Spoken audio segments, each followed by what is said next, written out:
بسم اللہ الرحمن الرحیم۔ السلام علیکم۔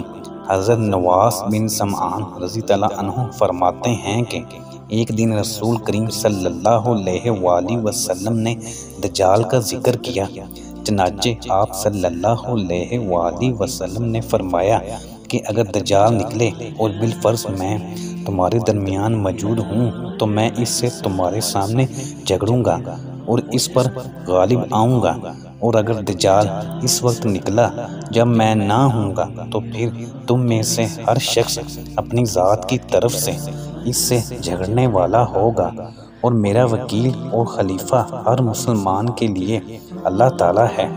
دجال جوان ہوگا، اس کے بال گھنگریالے ہوں گے اور اس کی آنکھ پھولی ہوئی ہوگی، گویا میں اس کو قطن کے بیٹے عبدالعزیٰ سے تشبیہ دے سکتا ہوں۔ بس تم میں سے جو شخص اس کو پائے اس کو چاہیے کہ وہ اس کے سامنے سورۃ الکہف کی ابتدائی آیتیں پڑھے، کیونکہ وہ آیتیں تمہیں دجال کے فتنہ سے محفوظ رکھیں گی۔ یاد رکھو، دجال اس راستے سے نمودار ہوگا جو شام اور عراق کے درمیان واقع ہے، اور دائیں بائیں فساد پھیلائے گا۔ اے اللہ کے بندو، تم ثابت قدم رہنا۔ راوی کہتے ہیں کہ ہم نے عرض کیا کہ یا رسول اللہ صلی اللہ علیہ وآلہ وسلم، وہ کتنے دن زمین پر رہے گا؟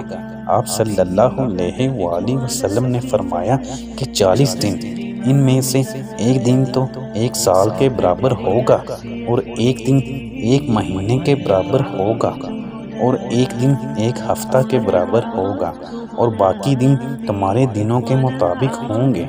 ہم نے عرض کیا یا رسول اللہ صلی اللہ علیہ وآلہ وسلم، ان دنوں میں سے جو ایک دن 1 سال کے برابر ہوگا، کیا اس روز ہماری ایک دن کی نماز کافی ہوگی؟ آپ صلی اللہ علیہ وآلہ وسلم نے فرمایا کہ نہیں، بلکہ نماز پڑھنے کے لیے ایک دن کا حساب لگانا ہوگا۔ ہم نے عرض کیا یا رسول اللہ صلی اللہ علیہ وآلہ وسلم، وہ زمین پر کتنا زیادہ تیز چلے گا؟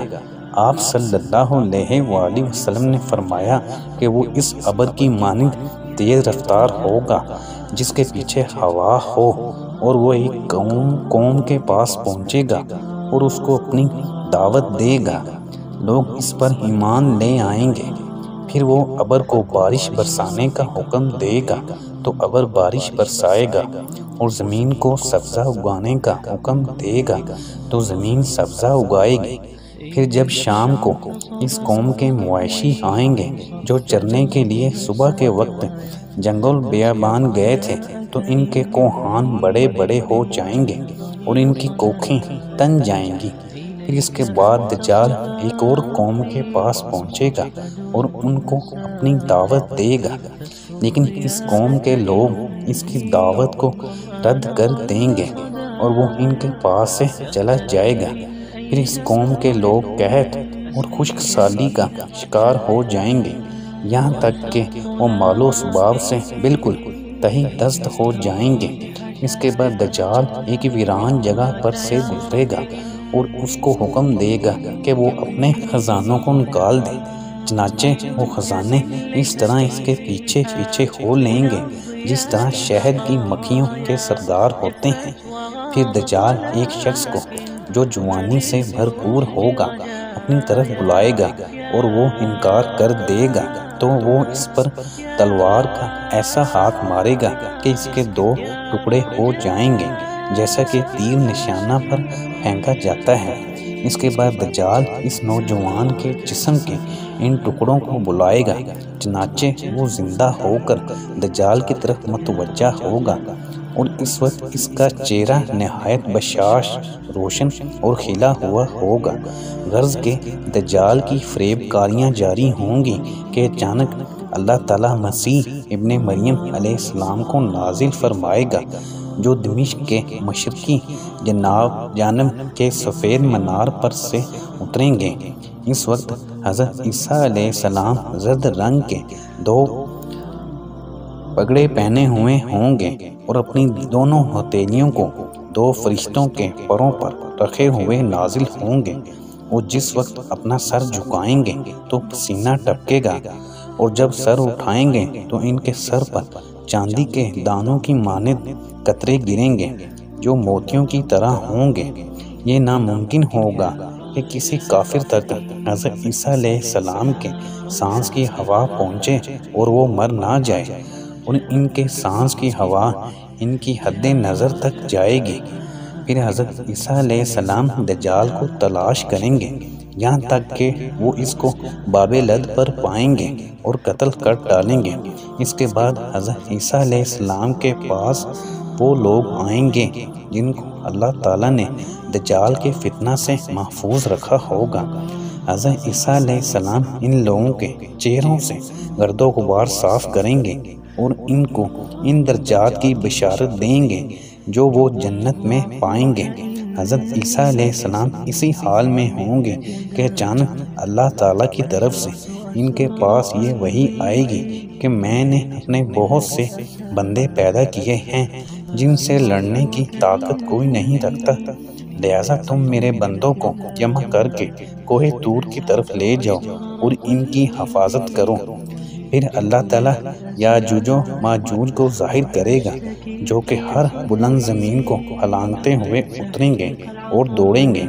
ان کی تعداد اتنی زیادہ ہوگی کہ جب ان کی پہلی جماعت بحیرہ تبریہ سے گزرے گی تو اس کا سارا پانی پی جائے گی۔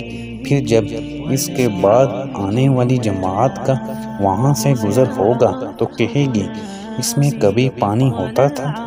اس کے بعد یاجوج ماجوج آگے بڑھیں گے یہاں تک کہ جبل خمر تک پہنچیں گے جو بیت المقدس کا ایک پہاڑ ہے۔ پھر کہیں گے کہ ہم نے زمین والوں کو ختم کر دیا ہے، چلو آسمان والوں کا خاتمہ کر دیں۔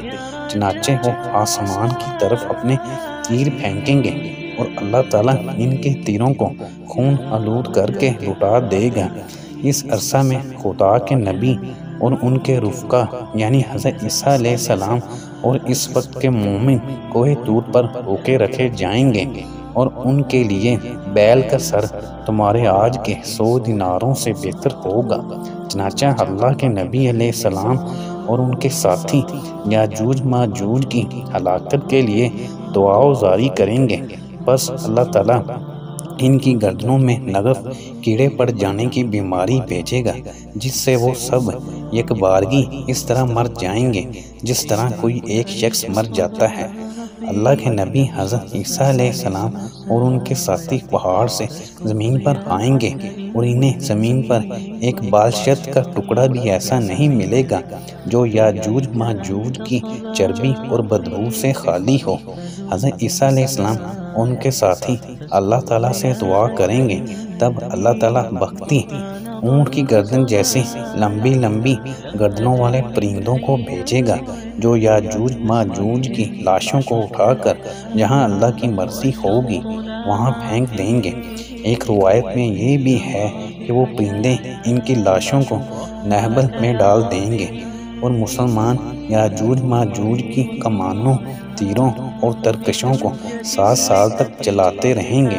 پھر اللہ تعالیٰ ایک زوردار بارش بھیجے گا جس سے کوئی بھی مکان خواہ وہ مٹی کا ہو یا پتھر کا اور خواہ سنوف کا ہو نہیں بچے گا۔ وہ بارش زمین کو دھو کر آئینہ کی طرح صاف کر دے گی۔ پھر زمین کو حکم ہوگا کہ اپنے پھلوں کو نکال اور اپنی برکت کو واپس لا۔ چنانچہ اس وقت 10 سے لے کر 40 آدمیوں تک کی پوری جماعت ایک انار کے پھل سے سیر ہو جائے گی اور اس انار کے چھلکے سے لوگ سایہ حاصل کریں گے۔ نیز دودھ میں برکت دی جائے گی یہاں تک کہ دودھ دینے والی ایک اونٹنی لوگوں کی ایک بڑی جماعت کے لیے کافی ہوگی۔ دودھ دینے والی ایک گائے لوگوں کے ایک قبیلہ کے لیے کافی ہوگی، اور دودھ دینے والی ایک بکری آدمیوں کی ایک چھوٹی سی جماعت کے لیے کافی ہوگی۔ بہرحال لوگ اسی طرح کی خوشحال اور امن و چین کی زندگی گزار رہے ہوں گے کہ اللہ تعالیٰ ایک خوشبودار ہوا بھیجے گا جو ان کی بغل کے نیچے کے حصے کو پکڑے گی، اور پھر وہ ہوا ہر مومن آدمی کی روح قبض کر لے گی اور صرف بدکار و شریر لوگ دنیا میں باقی رہ جائیں گے۔ جو آپس میں گدھوں کی طرح مختلط ہو جائیں گے اور انہی لوگوں پر قیامت قائم ہوگی۔ اللہ حافظ۔